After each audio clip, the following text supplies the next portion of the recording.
Eh bien, chers frères, Jésus s'adresse à certains qui étaient convaincus d'être justes et qui méprisaient les autres, nous dit saint Luc dans l'évangile de ce dimanche. Et pour terminer, pour que tout le monde puisse bien comprendre, Jésus affirme: qui s'élève sera baissé, qui s'abaisse sera élevé. Pour illustrer son propos, il va bien sûr utiliser ce qui existe sous ses yeux.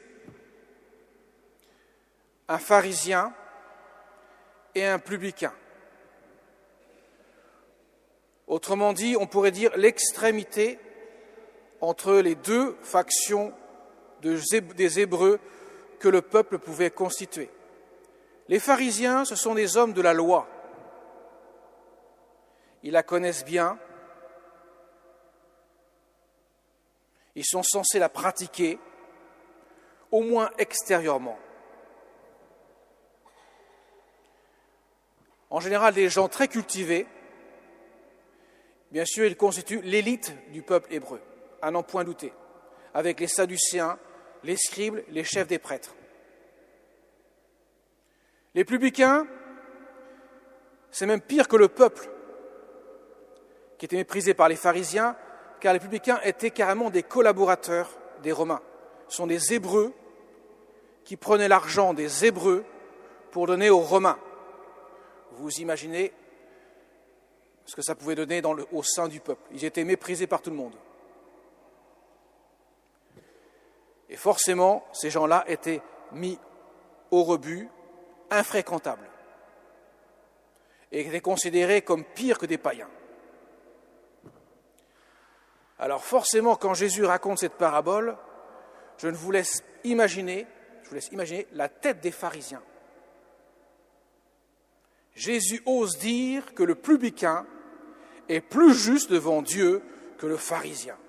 C'est un comble. Il renverse carrément les valeurs de l'époque. Cependant, il précise pourquoi.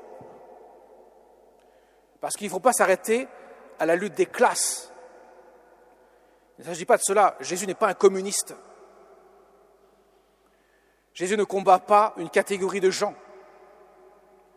Jésus combat une attitude qui est fausse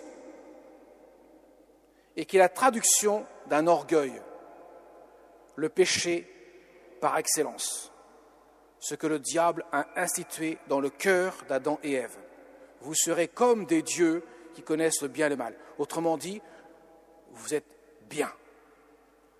Vous n'avez rien de moins que Dieu, puisque vous connaissez le bien et le mal. L'attitude du publicain dans l'évangile, dans la parabole, elle est tout autre. Et justement, c'est ce que Jésus met en valeur. C'est l'attitude de celui qui se rend humble. Seigneur, je suis un tel pécheur que j'ose même pas te regarder en face, dire je ne lève pas les yeux vers toi, mais au contraire, je reste abaissé vers le sol d'où je viens. Poussière que je suis, je redeviendrai poussière. Mais montre-toi favorable, pardonne-moi mon péché. Je suis un pécheur qui ne mérite même pas de s'adresser à toi. L'humilité. Il s'est abaissé et donc Dieu l'a élevé. L'autre, il est tellement bien. Seigneur, tu devrais me remercier, tu devrais me louer. Tu as vu, je suis un homme très bien, je ne suis pas comme les autres. Qu'est-ce que Dieu peut faire avec un tel type? Pas grand-chose. Ton cœur est fermé, blindé, tu t'es retourné sur toi-même. Je ne peux rien pour toi. Le publicain, au contraire, ouvre son cœur à Dieu. Alors Dieu, il s'engouffre, il donne sa miséricorde.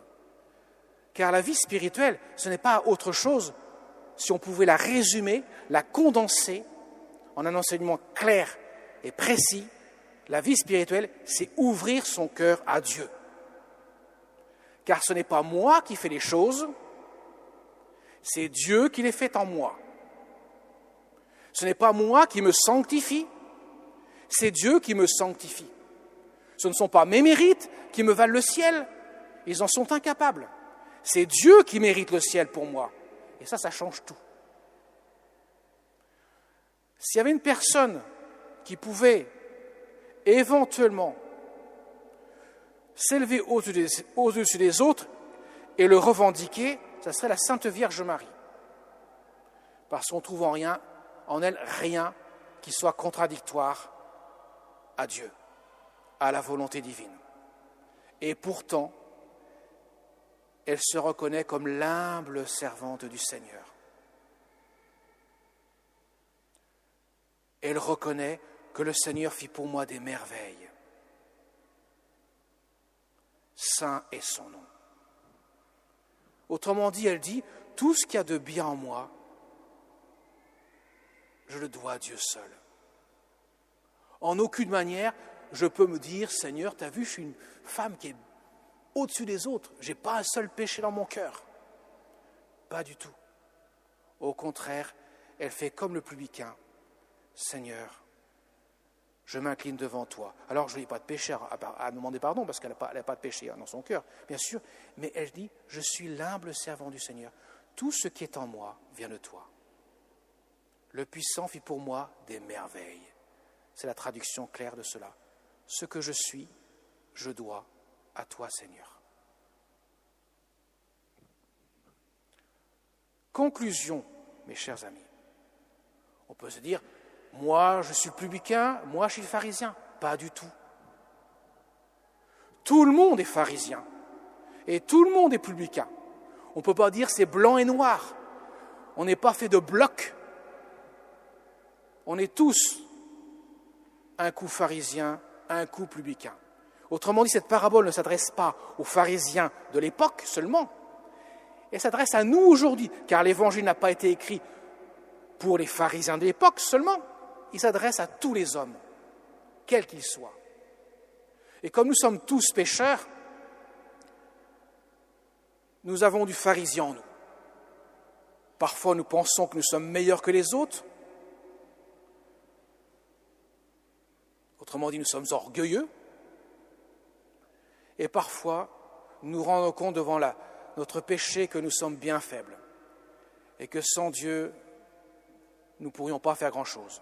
Jésus le dira d'ailleurs, sans moi, vous ne pouvez rien faire.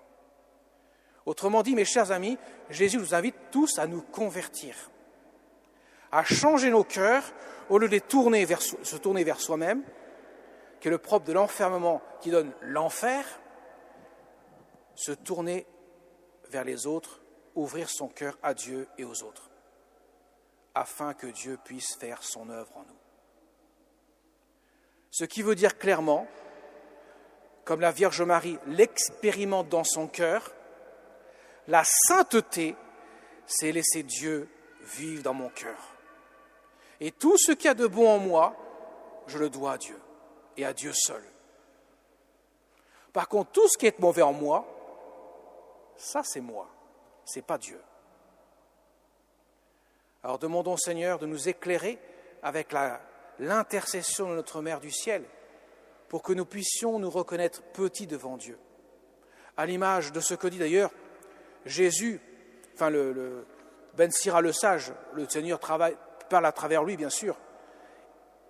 Il ne méprise pas la supplication de l'orphelin, il ne méprise pas la plainte répétée de la veuve, il ne méprise pas nos prières que nous pouvons répéter sans cesse. Au contraire, il les accueille avec amour. La prière du pauvre traverse les nuées, dit Ben Sira le sage.